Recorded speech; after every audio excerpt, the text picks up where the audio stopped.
bir oyda 2 million оборот qilayotgan farrosh bo'lib ishlaganman. Burger Kingda. Siz уже 1,5 yil oldin Wildberries Ozonda tushunib turib, siz o'shanda biznesga kirib kelmagansiz. Nima sizga to'sqinlik qilgan? Bu yerda 45 millionlik yem bo'lgan. Rublda. Yerni tagida yonib ketgan. Chunki biz bosib qo'yamiz, har sezon kelgani bitta ochiladi. Qanaqa tovar bilan kirsam, minusga ketmayman va tez оборотga chiqaman. Biz o'zbeklarimiz ham Qirg'iziston iplarini ochib savdo qilsa bo'ladi, lekin Qirg'izistonda qanday ip ochdingiz? Agar sir bo'lmasa, nima tovar sotyapsiz? Qanaqa tovar bilan kirdingiz Wildberriesga? Если что, rasmini chiqarib qo'yamiz. Maylimi axir? Mayli. Lekin odamlar kopirovat qilib sotadi. Va yarmini yana обороtimga pul tikdim. 2 million o'rtoqlar, bu 20 ming dollar. Hozirgi kunga kelib bir oyda 20 ming dollar. O'rtoqlar, hammaga assalomu alaykum. Sizlar bilan men Mamayev Abbos. Kanalimga xush kelibsizlar. Mehmonni tanishtirishimizdan oldin men sizlarga bitta zo'r yangilikni aytib o'tib ketmoqchiman. Bundan oldingi videomizda eng ko'p like yiqqan kommentariya Mamayev School kursidan sovg'a bo'ladi deb aytgandim. Mana shu insonimiz mana g'olib bo'libdi.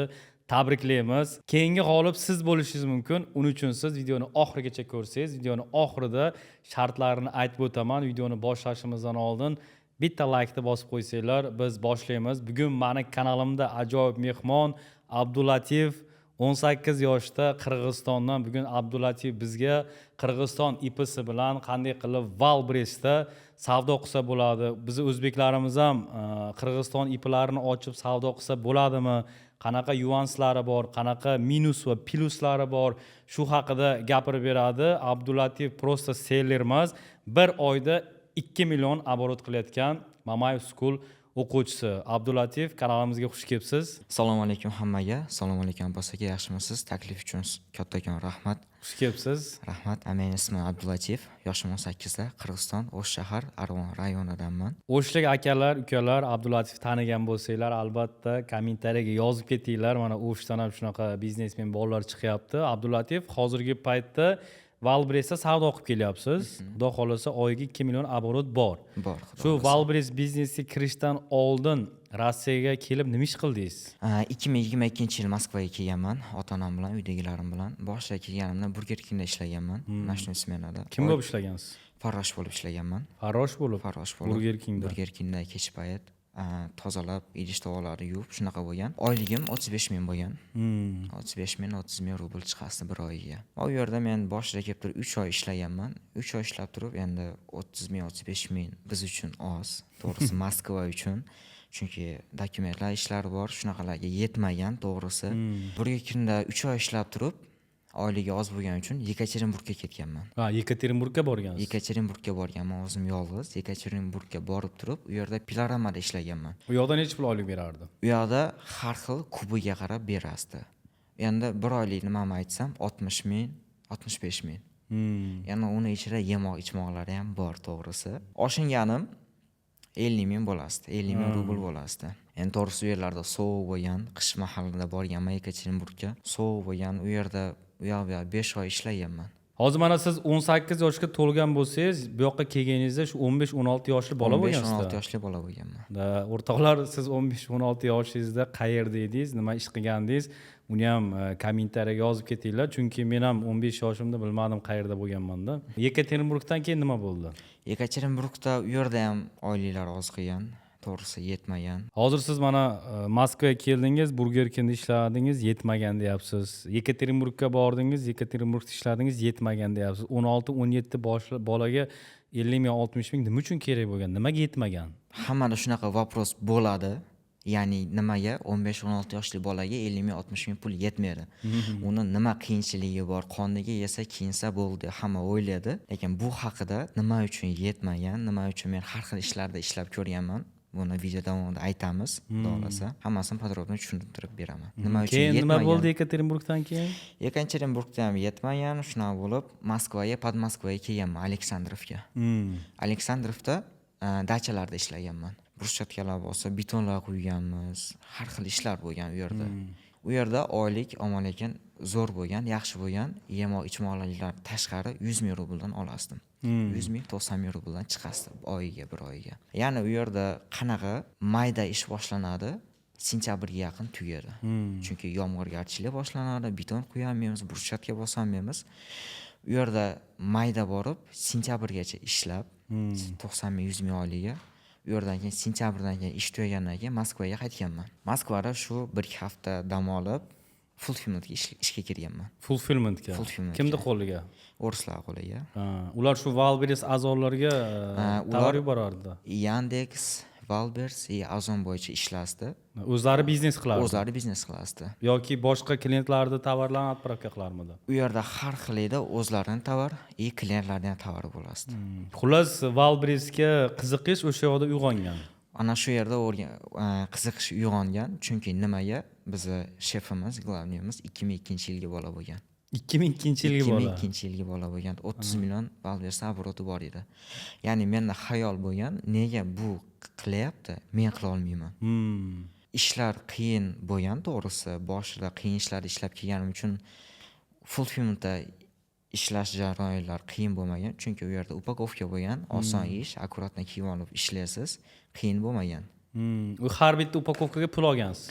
Bizda u yerda oylik bo'lgan, to'g'risi. Boshida u yoqqa guruchchi bo'lib kirganman, 70 ming oylikka kirganman. Chunki kattamiz bilan dogovorimiz bor edi, agar o'zimni yaxshi ko'rsatib, yaxshi ishlaydigan bo'lsam, oyligim har oy ko'tarib beradigan bo'lgan. Lekin boshlanish oyligim 70 ming bo'lgan. Va 2 oydan keyin o'zimni ko'rsatganman, yaxshi. Kattamiz deganingizda men ozgina kulgim kelyapti. 2002-yil bola. 2002-yilga bola. Bizda 2002 bolalar nima qilyapti? Mana shu biz men Rossiyadan O'zbekistonga ancha bo'ldi bormaganimga o'rtoqlar yozib qoldiringlar. 2002-yil bolalar O'zbekistonda yoki Qirg'izistonda nima ishlar bilan shug'ullanyapti? Necha yilga kirgan bo'ladi shunda u? 2002-yilga bola bo'lsa 23 yoshga kirgan bola. 23 yoshda. Молодец. 23 yoshda Wildberries, Amazon, Yandexda. U yoqda qancha ishladingiz? U yoqda 1,5 yil ishladim. 1,5 yil ishladingiz. Siz уже 1,5 yil oldin Wildberries Amazonda tushunib turib, siz o'shanda biznesga kirib kelmagansiz. Nima sizga to'sqinlik qilgan? To'sqinlik qilgan narsa, riskovat qilgan cho'chiganman. Nima uchun? Mana hozir qilyapsiz 1,5 yildan keyin. Chunki nima uchun u mahalda cho'chiganman? U mahalda dadamni katta qarzi bor edi. Chunki bizning maqsadimiz Moskvaga, Rossiyaga kelish, yaxshi ishlab, dadam qarzini uzib ketishlik bo'lgan. Shuning uchun cho'chiganman. Hozir men 70 ming 80 ming oylik olyapman. Wildberriesga kirsam, u yerda ishim o'xshamay qolsa, dadam yuziga qanaqa qilib qarayman? Endi har kimni o'yida boshqacha. Meni o'yimda shunaqa narsa bo'lganki, o'g'lim, sen shu narsani qilmasang, men Qirg'izistonga jo'natganim, qarzimni yopganim yaxshi bo'lasdi degan o'yi bo'lmasligi uchun men riskovat qilgan cho'chiganman. Shunaqa gapirmasligi uchun. Shunaqa gapirmasligi uchun. Endi shunaqa gapirmagan bo'lardi balki dadingiz. Shunaqa gapirmagan bo'lasdi. Bo'lardi, lekin siz shunaqa qilgansiz. Lekin men shunaqa qilib cho'chiganman. Shuning uchun shuni biron qo'lda ishlaganman. Endi bilmadim bu savol qanchalik to'g'ri, qanchalik noto'g'ri. U qarz qayerdan chiqqan? Dadingiz biznesmen bo'lganmi? Qirg'izistonda Aravonda dadam biznesmen bo'lgan. Ya'ni yem chiqarib sotasdik. O'zimiz yem chiqarib, ishlab chiqarib, odamlarga sotasdik bozorlarda. Shu yerda 2017-yil yem bosganmiz skladga. 1 yil o'tgandan keyin har sezon bizda qishda kirib keladi, yem sezoni. Bahorda yemlarni bosib olamiz va qishda ochib turib sotamiz. Bahorda yemlarni bosganmiz skladlarga, hamma yoqlar zo'r qilib bosganmiz. Endi xudodan bo'lgan, avvalambor, hammani peshonasida bor. Yemimiz yonib ketgan. Yem yonib ketgan. Yonib ketgan. Bu qanday yerda tagida yonib ketadi? Chunki usti tunika bo'lgan. Kun isiganda yem tunikaga tegib qolgan. Qizib turib yem yonib ketgan. Yerda tagida yonib ketgan. Yer tagida yonib ketgan. Qizib yonib ketgan va uni biz unda ham qanaqa yongan, yonib ketmagan va tutamagan ham. Sekin qorayib ketavergan.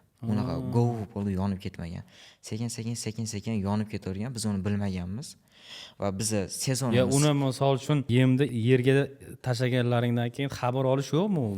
Chunki nima bo'lyapti? Xabar olish yo'q. Nima uchun? Biz yemni rasmay bosasdik, qop bilan emas. Agar eshikni ochadigan bo'lsak, yem tushib ketadi. Shuning uchun biz har sezonda ochasdik xolos.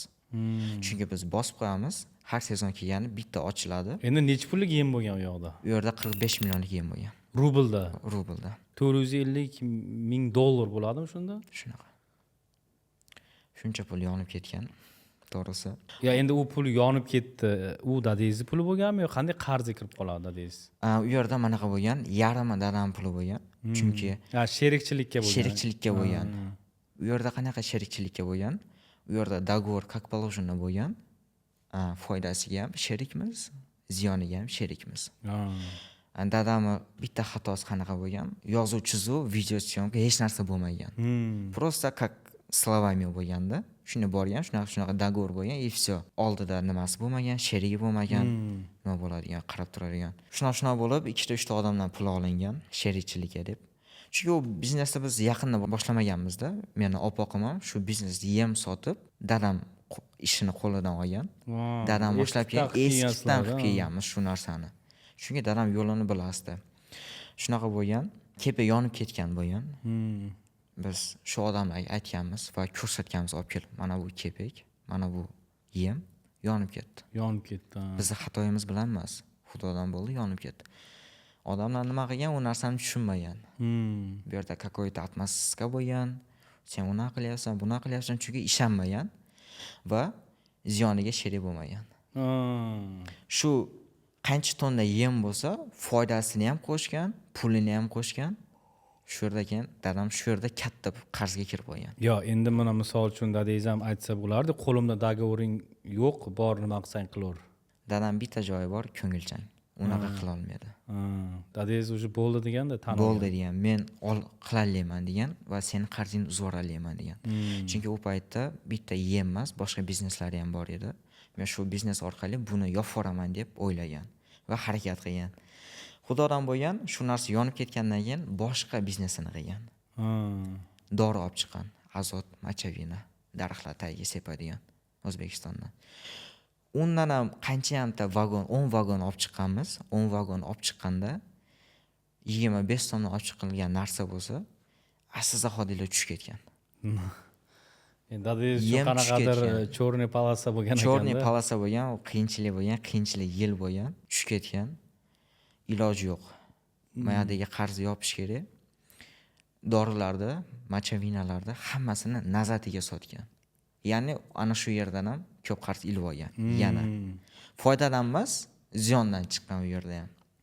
Endi siz bu narsalarni o'zingizni ko'zingiz bilan ko'rgansiz-da, to'g'rimi axir? O'zimni ko'zim bilan ko'rganim uchun shu dadamni yuziga qarayamay qolmay, shu Valbersga kirib turib, katta pul yo'qotib qo'ymay deb turib, riskovat qila olmagan 1,5 yil oldin. O'rtoqlar, sizlarning fikrlaring men uchun ham juda ham qiziq bo'lardi. Agar kommentariyaga yozsanglar, mana Abdulatifda dadasini sheriklari to'g'ri ish qilganmi yoki noto'g'ri ish qilganmi? Lekin bir narsa siz uchun katta opit bo'lgan. Siz o'sha yerda ko'rgansiz. Aytadi-yu, hani чужой ошибкаdan o'rgangin deb. Misol uchun siz dadangizning ошибкасini o'rganib, молодец, hozirgi paytda mana o'zingizni bizneslaringizni yo'lga qo'ydingiz. Hozir shunda уже qarzlarni berib bo'ldinglar. Xudo xolasa oz qoldi, berib bo'lay deb qoldik. Благодаря shu Valbers uchun 1,5 yil full fund ishlaganim uchun dadam 2 oy oldin menga aytgan, o'g'lim, 1,5 yildan beri shu sohada ishlayapsan. Ancha-muncha tushuncham bo'lib qoldi. Nima uchun o'zing harakat qilib, o'zing yaratmayapsan shu narsani. Deganimni men aytganman, dada, riskovat qilishga cho'chiyapman, to'g'risi qo'rqyapman. Siz yuziga qaramay qolmasligi uchun. Dadam aytgan, sen meni qarzimni, meni tashvishimni o'ylama degan. Sen yoshsan, Xudo xolasa ishonaman, sendan shu narsa Valbers o'xshab ketadi degan. Shu narsani sen o'rgan, o'qi, men senga qancha pul kerak bo'lsa beraman degan. Va men bo'lib turib 1 oy oldin sizni o'qishlaringizni ko'rib Mamayev schoolga borganman. Shu yerda borib gaplashib, birinchi o'zim yakka borganman, yolg'iz borganman, borib gaplashganman. Uni sizni получается dadangiz bizga jo'natdimi yoki siz ko'rib yurganmisiz oldin qayerdadir? Sizlarni men ko'rib yurganman, to'g'risi. Qayerda? Instagramdan ko'rib yurganman va dadamga ham aytganman, dada, shunaqa Mamayev school degan o'qish bor ekan. Shu yerga borib o'qisan nima deysiz? Deganimda dadam qarshilik qilmagan. Bolam bor, eng yaxshisida o'qi, qancha pul kerak bo'lsa men senga qilib beraman, topib beraman. Ishonaman, sen shu narsadan Xudo xolasa yaxshi оборот qilib, qarzimizni ham uzvoramiz degan. Va birinchi bo'lib men o'zim borganman, Mamayev schoolga borib turib gaplashganman, hammalar ko'rganman, ofislarni ko'rganman, ishonganman. Va uyga borib dadamga aytganman, dada, shunaqa kurslar bor ekan. Dadam bo'ldi degan va bir haftadan keyin yana borganmiz Mamayev schoolga. Borib, shu yerda o'tirganmiz, o'tirib turib kurslarni sotib olib, ana shu yerda договор bo'lib ketgan. O'qishga men уже joylashib ketganman. 2 kundan keyin dokumentlar qilib, hamma yoqlarni joylashtirib o'qishga kelganman. Endi hozirgi mana siz yangi bizga o'qishga kelib o'qishni boshlagingizda rossiyskiy IP bilan emas, ya'ni Qirg'iziston IPsi bilan boshladingiz. Qirg'iziston IPsi bilan boshladim. Keling endi mana shu Qirg'iziston IPsi haqida gaplashadigan bo'lsak, ko'p odamlarda xabari yo'q. O'zi ham Qirg'izistonda, lekin o'zimiz o'zbek yurtdoshlarimiz bor. Ularda ham xabari yo'q. O'zbekiston pasporti bilan ham Qirg'izistondan IP ochib turib, Wildberries platformasida savdo qilsa bo'lishini. Mana IP ochish jarayoni sizda qanday bo'ldi? Siz mana hozir Rossiyadasiz, lekin Qirg'izistondan qanday IP ochdingiz? Tak, meni IP ochish jarayonim qiziq bo'lgan. Men ham ishlaganman, ham o'qimoqchi bo'lganman. Ishdan bo'shab chiqet olmaganman, chunki Wildberriesda biznesim o'xshamay qolsa, yaxshi ish joyimdan ayrilib qolmay deb. Shuning uchun men bora olmaganman Qirg'izistonga. IP ochgani, u yerda meni akam bo'lgan. Родной akam emas, qarindoshim. Aytgan, "Sen bu yoqqa kelib o'tirma" degan. Nimaiki narsa kerak bo'lsa menga ayt, men o'zim ochtirib beraman degan. Qirg'izistondan. Va men shunaqa narsalar kerak deb turib aytganman akamga. Akam o'zi xizmatda bo'lib, o'zi ochib bergan IP. Endi IP ochish jarayoni qanday bo'lgan? Mana shuni ham qisqacha aytib o'tsangiz-da. IP ochish jarayoni nima kerak, qancha kerak? Mana misol uchun odamlar ham tushunmasligi mumkin-da, nima qilsa. Ya'ni IP ochish uchun bizga nimalar kerak bo'ladi? Pasport, sim karta и kodovый aktiv kerak bo'ladi. Налоговыйga boramiz. U bir kunda bitadigan narsa. IP ochtirish. Boramiz. Biz shunaqa Wildberries bo'yicha, ya'ni onlayn savdo qilmoqchimiz. Shuning uchun bizga IP ochtirishimiz kerak deymiz. Kodovый aktivlarni aytamiz, dokumentlarni hamma narsamizni beramiz, pasportlarni. Bir kunda ochib beradi. Bir kunda ochib beradi. Ya'ni biz bir kunda ham IP, ham расчетный счет ochtirsak bo'ladi Qirg'izistonda. Boramiz налоговыйga. U yerda ertaman borsak, obedgacha IPni ochtirsak bo'ladi va после obeda bankka borib turib, masalan, qaysi bankdan расчетный счет ochtirmoqchisiz? Bizda har xil banklar bor, M-bank, Erska bank. Men o'zim M-bankdan ochtirganman. IPni obedgacha ochtirganmiz. Obeddan keyin bankka borib turib, расчетный счет ochtirgan. Bir kunda xolos. Bir kunda bo'lib ketgan narsalar. Rossiyada endi bu narsa bir haftaga cho'zilishi mumkin. O'zbekiston fuqarolari ham juda ham ko'p savol beradi. Hozir O'zbekistondagi yakka tartibdagi tadbirkorlik bilan Wildberriesda savdo qilsam bo'ladimi deb. Hozircha yo'q. Xudo xolasa balki tez orada bu narsa bo'lishi mumkin. Lekin sizlar Qirg'izistonga borib turib, bemalol IPlarni ochsanglar bo'laveradi. O'zbekiston pasporti bilan sizga sim karta kerak bo'ladi. Registratsiyadan o'tasizlar. U yoqda bizning tanishlarimiz bor. Agar xohlasanglar sizlarni kutib olib, Qirg'iziston IPsi ochishda yordam beradi. Endi qarang mana, o'sha Qirg'iziston IPsi ochdingiz. Qirg'iziston IPsi bilan o'sha Wildberriesda magazin ochdingiz, to'g'rimi axir? Magazin ochdim. Endi hozir mana rossiyskiy IP bilan Qirg'izistonda IPsini farqi nimada? Nima farqi bor ikkalasining o'rtasida? Farqi Qirg'iziston IPsi bilan agar biz ishlasak, налоговый agar pulimizni boshqa banklarga perevod qiladigan bo'lsak, bizning pulimizdan 2% dan налог ushlab qoladi. Qirg'iziston IPsida. Biz uni bankka borib nalechka qilib chiqarib olgan bo'lsak, 4% bizdan налог oladi. Rossiyskiy IPda 6% налог va 1% komissiyasi bor. Общий rossiyskiy IPda 7% ga to'g'ri kelyapti. Qirg'izistonda IPslar anchalar arzon va qulay. Endi mayli qulaylik, lekin pul yechish qanday bo'lyapti? Mana misol uchun siz Rossiyadasiz, tovarni sotdingiz, Wildberries Qirg'iziston so'mida pulni tashlab beradi, to'g'rimi axir? U pul mana bu rossiyskiy rubl bilan almashganda hech qanaqa minus bo'lmaydimi? Tak, bizda hozir shunaqangi situatsiya bo'lyaptiki, so'm bilan rubl hozir 1:1. Ya'ni menda 300 ming rubl bo'lsa, Wildberries uni menga so'm qilib tashlab beradi.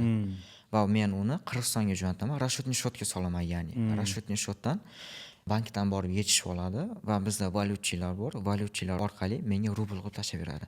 Ya'ni men u yerda hech qanaqa yutkizmayman, chunki nega? 300 ming so'mi menga yana 1:1 kurs bo'lib turib 300 ming rubl bo'lib qaytib kelyapti. Значит, agar so'mni narxi tushib ketadigan bo'lsa, o'shanda siz yutkazishingiz mumkin. Yutkazishimiz mumkin, lekin biz Wildberriesda unit ekonomikaga 2%, 4% emas, rossiyskiy IPni налоги bo'yicha 7% dan hisob-kitob qilib ketyapmiz. Chunki nega? Agar rubl tushib ketadigan bo'lsa, biz yutkazib qo'ymaymiz u yerda.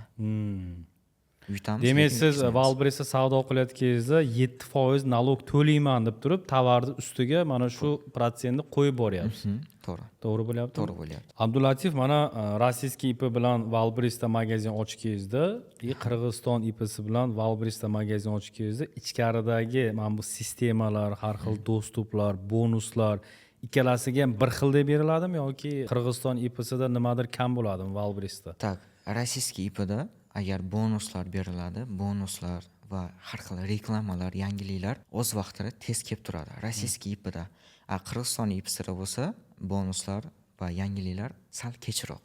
Kechroq Minus ko'rsatiladi. tomoni Qirg'iziston IPda shu. Atak keladi u Atak narsa. keladi, lekin sal kechroq. Rossiyskiy IPda qanaqaki yangiliklar bo'lsa, bonuslar bo'lsa, ular sразу keladi. Yo, bu savdoga qattiq ta'sir qiladimi, uncha ta'sir yo'qmi? Qanaqa ta'siri bor? Yangiliklarda biz o'tkazib yuborishimiz kerak emas. Chunki har xil vaziyatlar bo'lib qoladi. Masalan, za uslugi shuncha narx ko'tardik deydi, upakovkani jarayonni masalan mana qilib o'zgartirdik, boshqacha qildik. Shunaqa narsalarni agar biz vaqtida o'qib, vaqtida qilmasak, o'zimiz bilgandek qilib jo'natsak, ya'ni u bizga minus bo'ladi. Sizda shunaqa holat bo'ldimi? Bizda xudo xolasa hali beri unaqa holat bo'lmadi. Hamma yoq yaxshi. Chunki men hozir bitta tovar sotganim uchun unaqa sharoitga tushmadim. Agar sir bo'lmasa, nima tovar sotyapsiz? Qanaqa tovar bilan kirdingiz Wildberriesga? Ko'p odamlarning muammosi qo'qishi, qanaqa tovar bilan kirsam minusga ketmayman va tez оборотga chiqaman.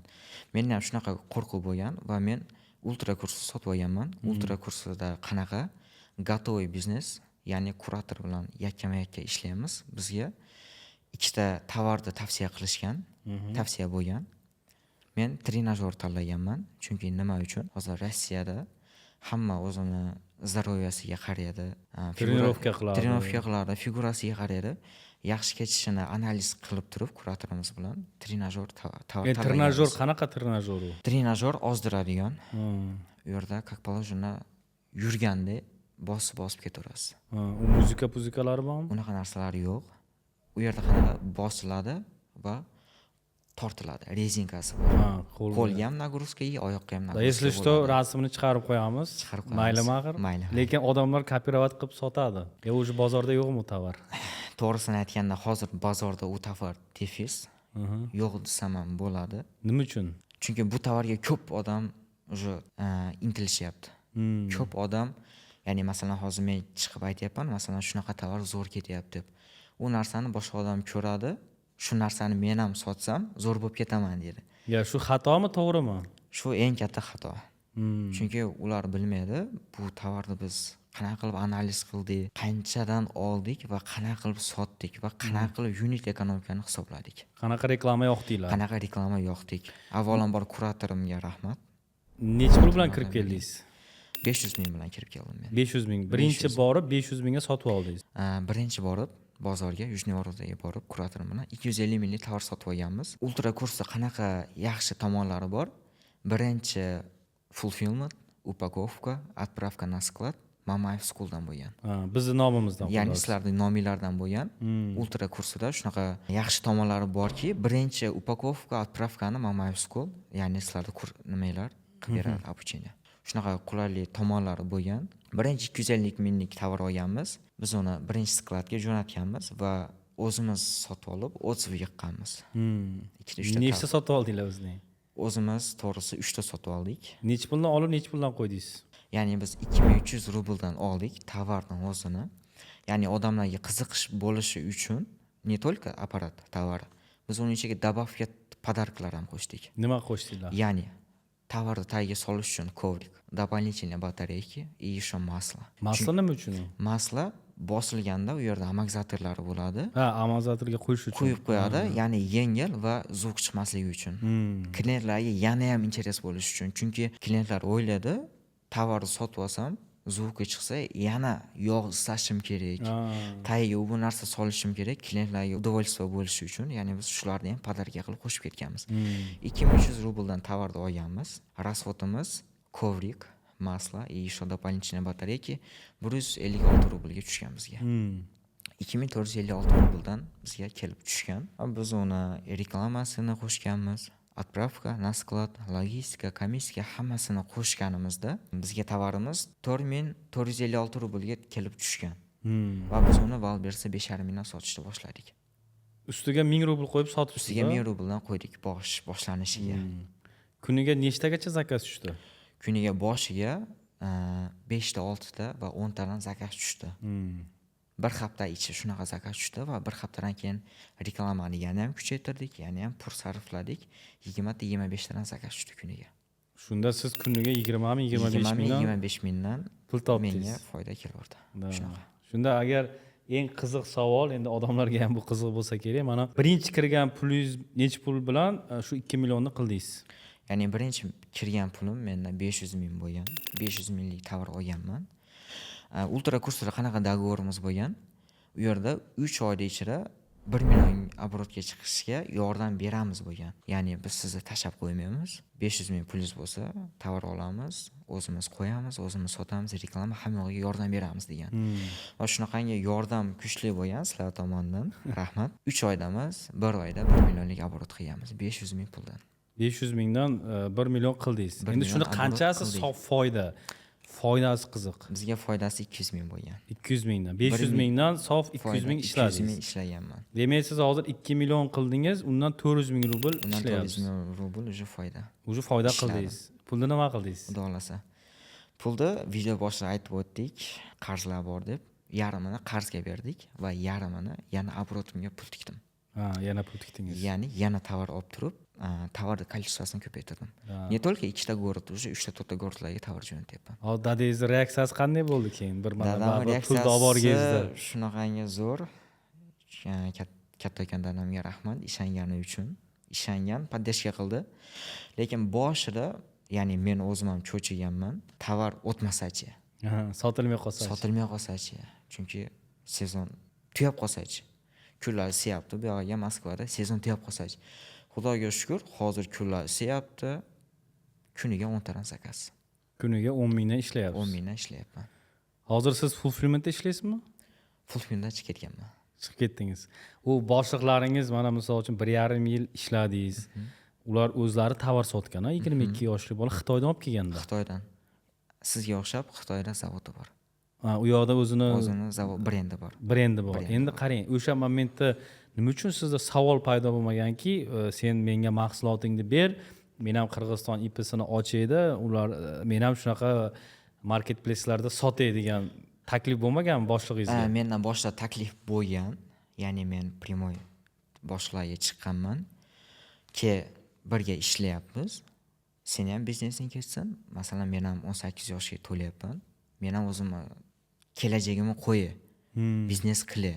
Birovning qo'lida ishlab o'tib ketmay deb aytganman. U menga vopros bergan, budjeting qanaqa? Masalan, qancha pul tikalaysan degan. 300 ming rubl deganman. Va kulgan. 300 ming rubl bilan sen hech narsa qila olmaysan. Qilalaysan, Xitoydan tovar olib kelasan va reklamasini qilasan, bo'ldi. U yoqqa senga obrotingga pul kerak yana degan va o'rgatmagan. Ya'ni qanaqa maqsad bo'lgan, to'g'risi o'ylagan, agar bunga o'rgatsam, konkurent. Birinchidan konkurent bo'lib qolardi. Bu nima tovar sotardi? Ichki kiyim. Ichki kiyim, qizlarniki bolalar va sportivniy tovar sotgan. To'liq qizlarniki, jenskiy. Endi juda ham ko'p insonlar menga ham savol beradi-da, qaysi tovar bilan kirsak bo'ladi marketplace-ga deb savol berishadi. To'g'risi, menda hozir kungacha 10 tadan ortiq kuratorim bor. Har kuni ular bitta yangi ideyani menga olib kelishadi. To'g'ri. Aka, bunaqa tovar qo'ysak zo'r ketadi, bunaqa tovar qo'ysak zo'r ketadi. Endi meni asosiy vazifam Xitoydagi fabrikalar bilan gaplashib, bu tovarlarni yetkazib berishda. Buni o'zingiz ham juda ham yaxshi bilasiz. Shuning uchun mana shu joyda odamlarga aytib o'tib ketmoqchimanki, o'rtoqlar, uje insonlar 2025-yilga kelib turib, ekologik toza mahsulotlarni xarid qilishga o'tdi. Odamlar charchadi, ximikatdan charchadi, odamlar charchadi, har xil buzib qoladigan kopiyalardan charchadi. Odamlar o'zlarini telalarini, o'zlarini figuralarini, o'zlarini sog'liqlarini yaxshi ko'rishni boshladi. To'g'ri. Tushunyapsizmi? Bu Instagramdan ham desak bo'laveradi. Mana Instagramda ham zo'r odam videolar chiqadi, nakachinni har kuni ertalab turadi, trenirovka qiladi, ulardan takrorlashni boshlashdi odamlar. O'shaning uchun ham sizlarga meni tavsiyam o'sha sportivniy mahsulotlar ekologik toza mahsulotlarni marketplace'larga olib kirsanglar, albatta sizlarda ham savdo o'xshaydi. Oldingidaqa haligi musorda olib kelib sotsam ham biznes qilaman degan fikrni kalladan olib tashlash kerak. To'g'ri. Abdulatif, mana men ko'p insonlarga aytib kelamanda, Xitoy bilan biznes qilinglar. Mana bozorda muammo bo'ldimi? Shu bozordagi muammoni ayting, qanaqa muammolar bo'ldi? Bozordagi muammo, ya'ni bozorda qanaqa muammo bo'ladi? Ya'ni birinchi borib siz tovar olasiz. Qancha, masalan 100 ta olishingiz mumkin, 150 ta olishingiz mumkin. Masalan bitta odamdan topdingiz, shu odamdan olasiz va u tovarni siz sotib olasiz va yana xarid qilmoqchi bo'lasiz. Borganingizdan keyin u odam уже o'ylaydiki, bu 100 ta 150 ta olyapti, narxni ko'tarish kerak. Va narxni ko'tarishga harakat qiladi. Va birinchi borasiz, tovarni olasiz va ikkinchi marta borganingizda уже сразу ответ: больше товаров нету. Tovar yo'q. Qanchadan keyin kelasiz? Naперед yarmini оплата qilib 15 kunda kirib keladi deydi. Va narxni Bu bilasizmi, o'sha ko'tarishga period yarmini оплата qil deganda u nima qiladi? U o'sha yarimtasini Xitoyga jo'natadi. Xitoy bilan договор qiladi. Xitoyga aytadiki, вот вам 50% и tayyor bo'ladi. Xitoyga shunaqa dogovorlar bor. Agar mahsulot Xitoydan chiqib Rossiyadagi kargoga keladigan bo'lsa, siz kargoga pul to'lab olib chiqib ketishingiz ham mumkin. Bu yoqdagi qarang, mana xitris qanday bo'lyapti. 50% sizdan olyapti, fabrikaga o'tkaziryapti, o'zini foydasini olyapti, fabrika yukni jo'natyapti. Kargoga kelganda sizga nima deyapti? Tovaring yetib keldi, qolgan 50% ber deyapti. Siz qolgan 50% ham olib boryapsiz, u olyapti-da fabrikaga o'tkazib yuboryapti, o'rtada do'la ishlayapti. Do'la ishlayapti, to'g'ri. Tushunyapsizmi? Bunaqa narsa u anchadan beri bor. Prosta odamlar bu narsani tan olgisi kelmaydi. Odamlar bыстро start xohlaydi. Odamlar shu ko'zini oldidagi narsaga ishonadi-da. Bu narsa to'g'ri, lekin уже vaqti keldi Xitoy bilan ishlashdi. Men o'ylaymanki, уже siz ham Xitoy bilan ishlashni boshladingiz. Xitoy bilan ishlashni boshladik. Biz shunaqangi Tovar biror mali zakaz qildingizmi Xitoydan? tovar zakaz bo'lib, уже xudo xolasa 3-partiya tovarim keladi yaqinda. 3-partiya. Qanday zakaz qilyapsiz? Через Xitoyda men tanishim bor, qarindoshim bor. Shunga telefon qilaman. Shunaqa tovar kerak deb. Не только trenajyor, boshqa tovarlarni ham hozir analiz qilyapmiz. Вот просто o'zingiz сравнивать qilib ko'rdingizmi, qancha arzonga kirib keldi? Bir xil kirib keldi. Yo'q, anchalar arzon Xitoy bilan ishlash. Ya'ni ko'pchilik odam qo'rqadi, bozorga borib, ko'rib, u yoq bu yoq qilib dogovor qilib olaman deydi, lekin u yerda anchalar qimmat tovar. U yerda o'zlari ham do'la qo'shadi. Xitoyga zakaz bersiz, endi to'g'ri 100 ta tovardan chiqishi mumkin, biroq 5 ta, 6 ta. Uni atashi уже не проблема-da. Ya'ni siz уже bu yoqdan 1000 rubldan qolib tursa, hech qancha ziyonga kirmaysiz-da. Ya'ni biz bozordan 2300 dan olayotgan bo'lsak, bizning tovarni Xitoydan 1800-1900 dan kirib keladi. 500 rubl как arzonga kirib keladi. Arzon. Ko'pchilik odam qo'rqadi Xitoy bilan ishlashga, nima uchun? Kidaydi. Bo'lib qolish qo'rqadi. Endi ko'p insonlarda tanishi ham yo'q-da, ularga ham tushunish kerak, kimga pul chiqaryapti, u pulni olayotgan odam kim, mashinnikmi yoki yo'qmi, ular ham bilmaydi. Shuning uchun ham do'stlar, bemalol bizga murojaat qilsanglar bo'laveradi. Xitoydan tovar olib kelish, tovarlarni marketplace'larda olib kelib sotish, bu narsadan Xudoga shukr hozirgi kunda muammo yo'q. Men eng xursand bo'lgan bitta joyim, mana ko'zimda oldida sizga o'xshagan insonlar o'zlarini hayotlarini o'zgartirib, yo'llarini topayotganida, agar siz ham hozir meni ko'rmaganingizda, o'qimaganingizda, o'sha 2002-yil bolani qo'lida ishlab yurgan bo'lardingiz. Qachon men uni ko'ndiraman, qachon u menga o'zini biznesini sirlarini o'rgatadi deb. Xudoga shukr, mana 18 yoshingizda o'zingiz topdingiz. Men bundan juda ham xursandman. Bizneslaringizga rivoj tilab qolaman. Bundan ham katta оборотlarni qiling. Bu 2 million o'rtoqlar, bu 20 ming dollar. Hozirgi kunga kelib bir oyda 20 ming dollar. Men 18 yoshimda bu pulni men даже tushimda ham ko'rmaganman-da. Men даже xayol ham qilmaganman. Tushunyapsizmi? Meni 18 yoshimdagi maqsadim tezroq Matiz olay, tezroq Farg'ona Rishton kira qilay. Tushunyapsizmi? Shu 25 ming so'm, 50 ming so'm, 100 ming so'm topib kassa qiladigan fikrda yurganman. Tushunyapsizmi? Mana malades 18 yoshli bolalar o'zlarini yo'lini topyapti, lekin ko'p vaqtlaringda o'rtoqlar Andreyni qo'llariga berib qo'ymanglar. Abdulatif, mana juda ham ko'p insonlar kommentariyalarda ham yozadi, o'qib qolaman-da. Sizni maqsadingiz kurs sotib pul ishlash. Misol, mana o'zingiz halol, bunday chista o'zingiz fikringizni aytingchi, biz maktabimiz haqida. Prosta menga interesno. Meni fikrim, kursni sotib olganimda hech qachon afsuslanmayman.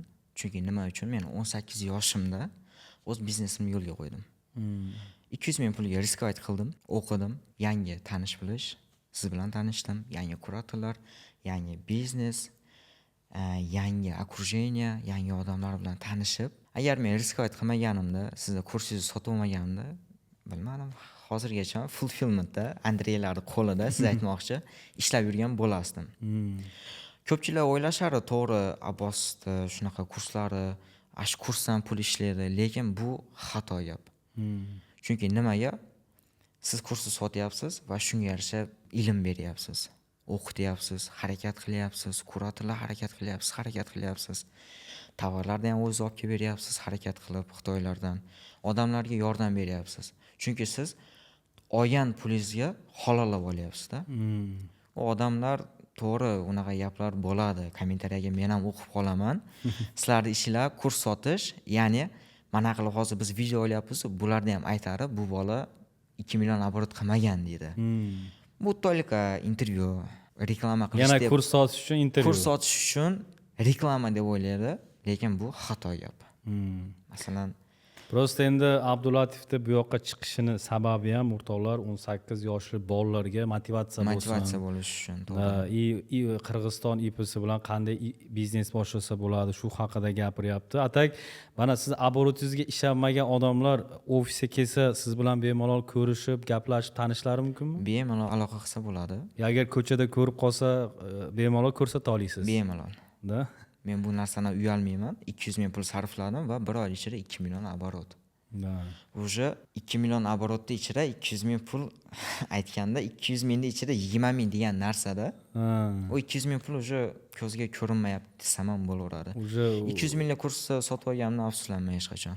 Abdulatif marketplace'da eng asosiy fokus beriladigan 3 ta narsani sanab bering. 3 ta narsa. Bu birinchidan unit ekonomika. Bizga tovarimiz. Endi unit ekonomikani ham tushuntirib o'tib keting-da. Unit ekonomika degani bu налоговый deb qo'shamiz, u yerda hisob kitob qilamiz, komissiya, logistika, хранение, tovarni necha puldan olamiz va necha puldan sotamiz. Shuni hisoblab, shuni hammasini bitta qilganda unit ekonomika deb qo'yamiz. Unit ekonomika analiz tovari uchinchisi reklama. Va albatta reklama yoqish, reklama qilish. Ko'p odamlar to'g'ri reklama qila olmaydi. To'g'ri reklama qila olmaydi. Nima uchun? Asosiysi kartochka. Tovarni zo'r qilib ko'rsatib berish kerak klientlarga. Chunki Valbesga kirib turib, bizning tovarimiz masalan istaganda, vnimaniyasi bizning tovarga tushishi kerak. Boshqalarni ajratib turish kerak. 3 ta narsa shu narsalar. Shu narsalarga yaxshi ahamiyat bilan qarash kerak. Ahamiyat qilish kerak. Yana bir narsa, odamlarga tavsiya, ya'ni yangi kirib kelayotgan odamlarga bizni ko'rib turib o'ylashi mumkin. Shu tovarni sotib turib shuncha оборот va shu tovarni men ham sotsam shuncha оборотga chiqib kelaman bir oyda deb. Shu eng katta xato, chunki ular bilmaydi biz qancha samovukub qilganmiz u tovarni, qancha reklamaga pul ishlatganmiz, ular hech narsani bilmaydi. O'ylashadiki, bozorga boray, shu tovarni olay, men ham kirgizay va shuncha оборотga chiqay. Eng katta xato shu. Va u tovar, biz sotayotgan tovar masalan nimasi tugab qolishi mumkin, sezoni tugayotgan bo'lishi mumkin. Ya'ni masalan men u tovardan o'zimni foydam olib turib chiqib ketayotgan bo'lishi mumkin. Ya'ni bitta tavsiya yangi boshlayotgan odamlar uchun, odam qilganda qilmanglar hech qachon. Masalan men qilgan narsani sizlar qilmanglar. Analiz qilinglar, boshqa tovar. Ya'ni hozir men trenajyor desam, shu tovarga kirib ketmanglar degan tavsiya beralayman. Qo'rqasiz xullas, tovaringizni kimdir takrorlash. Qo'rqishdan emas, chunki men уже bu tovardan o'zimni haqqimni olib, уже boshqa tovarlarga ham o'tyapman. Boshqa tovarlarga o'tyapsiz. Уже sezon ozmoz pasayib qolgan. Trenajyorlarga chunki kunlar isib qoldi. Lekin o'rislar, Andreylar baribir ham shu narsalar olishga oladi, lekin ko'p shtukda emas, ko'p kolичествоda emas. Endi o'zi sizni ham tushunaman, endi shuncha mehnat qilgansiz kartochkangiz orqasidan. Abdulatif aytmoqchi, takrorlamanglar, sotmanglar bu tovarni. Abdulatif, siz biror xayol qilib ko'rganmisiz? Bir kunmas bir kun 18 yoshimda shuni chiqib Abbos aka bilan intervyu qilaman deb. To'g'risi bu narsalarni hech qachon o'ylab ham ko'rmagan va xayolimga ham kelmagan, to'g'risini aytganda. Siz bilan ko'rishib, shu Valbersda biznes qilib, xitoyliklar bilan ishlab, shu joyda siz bilan gaplashib, intervyular qilishni o'ylamaganman. Endi siz tasavvur qiling, o'sha yangi kelganingizda o'sha qishda Yekaterinburgda Panoramada ishlayapsiz. Endi hozir mana bu yerda o'tirib, o'zingizni uspexingiz haqida gapirib o'tyapsiz. Bu zo'r narsa, to'g'rimi? Zo'r narsa. O'ziga ham yoqyaptimi axir? O'zimga ham yoqyapti va gashti boshqada.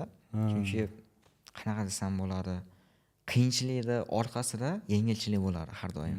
Shu narsaga e'tibor berish kerak. Qiyinchiliklar o'tib kelyapmiz, yengilchiliklar ham sekin-sekin bo'lyapti. Zo'r, xudo xolasa bizneslaringizga rivoj. Endi mana 18 yoshdasizda. 18 yoshli bolalarga nima maslahat berasiz? Tak, 18 yoshli bolalarga, undan baland va yosh bolalarga maslahatim, o'zinglar borib, ko'rib, o'qib, masalan Valbers olsak, bu riskovat qiladigan ham ish va bu narsani orqasida pul ishlasak ham bo'ladi. Bu realniy narsa. Ya'ni biz tovarni sotamiz, shuni orqasidan pul ishlaymiz.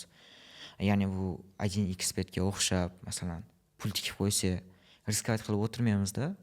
Masalan, tikkan narsamiz bizga mancha narsa bo'lib qaytib keladimi deb o'ylamaymiz. Masalan, tradingni olsak, tradingga mancha $1000 pul tikib qo'yamiz va u ko'tarilib ketsa baxtimiz, tushib ketsa, уже u pul yo'q narsa. Avval bersa bu yerda unaqa narsa yo'q. Ya'ni qanaqa tovarni olamiz, tovarni sotamiz va shu tovarimizning puli обязательно bizga tushib keladi. Maslahatim, realniy biznes bilan shug'ullaninglar va u biznesda kelajagi bo'lsin. Lekin gapingizda ham jon bor. Juda ham ko'p insonlar tez boy bo'lib ketgisi keladi-da. Shu bugun $1000 ni tiksa, ertaga $2000 qilib olsa. Endi ko'p insonlar bilmaydiki, ularni hislaridan, emotsiyalaridan, ularni orzularidan ko'p insonlar foydalanadi. Chunki ularning xatosi ham shunda, shu tez bo'lib ketaman degan fikrda o'tirgan odamlarni upravlat qilish osonroq bo'ladi. Shuning uchun ham tradingda kurs sotayotgan insonlar, shu 1xbetda tez boyib ketadigan insonlar ham, shu narsani ko'rsatadigan insonlar ham o'ziga ko'p odamlarni jalb qila oladi, tushunyapsizmi? Siz hozir chiqib turib Valbersda biznes boshladim, tovarim Xitoydan keldi, mana uni gazelga yuklayapman, mana fulfillmentga olib keldim, mana unga etiketga yopishtiryapman. Etiketga yopishtirib bo'ldim. Endi mana gazelga yuklaymiz. Fulfillment buni Valbersga olib boradi, kechqurun soat 12 da o'chiritga turadi. Bir haftadan keyin menga Valbers pulini tashlab beradi, men nalog to'layman, men bu fulfillmentga pul beraman deb ko'rsatsangiz, aytadiki, qiyin ekan-u deydi-da, tushunyapsizmi? Undan ko'ra 1xbet o'ynab qo'ya qolaylik deydi. 1xbet va trading. Trading. Shuning uchun ham ko'p odamlar boy bo'lib keta olmaydi. Shuning uchun ham ko'p odamlar puliga mazza qila olmaydi. Siz hozir nima uchun pulingizga kayf qilyapsiz? Uni orqasida mehnat bor. Ertaga men sizga 200 ming ukamni berib yuborsam, siz uni bir kun, 2 kunda ishlatishingiz mumkin, lekin siz uni qadrlamaysiz. Uni qadri yo'q. Shuning uchun ham to'g'ri maslahat berdingiz. Sizni ham gapingizga qo'shilaman.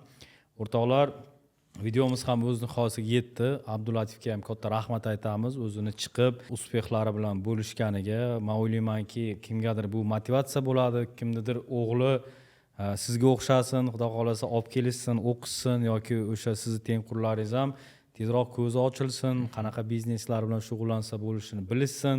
Har doim bizning maktablarimiz ochiq, ofislarimiz ishlayapti. Bemalol mana shu raqamlarga murojaat qilib, o'zlaringga bepul konsultatsiyalar olsanglar bo'ladi.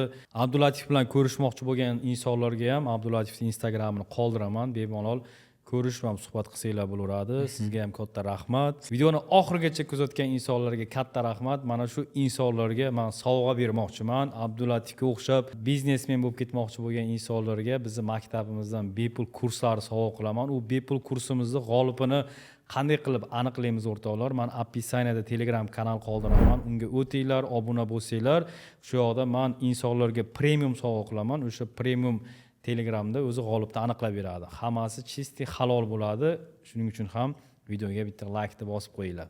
Sizlarga ham kattakon rahmat. Mamayev Schoolga qo'llab-quvvatladinglar. Shu kungacha оборотlar chiqishga yordam berdinglar va shu kungacha tashab qo'ymadinglar, chunki bizni dogovorimizda bo'lgan 3 oy, lekin biz 1 millionni 1 oyda qildik va yana 4 oy сопровождение ketyapti. Sizlarga kattakon rahmat. Tushunmagan narsalarim bo'lsam, kuratorlarga murojaat qilyapman, yordam berishyapti, Xudoga shukr. Maslahatim 18 yoshli bolalarga, yoshlarga riskovat qilinglar, o'qinglar, har doim oldinga, hech qachon orqaga chekinmanglar.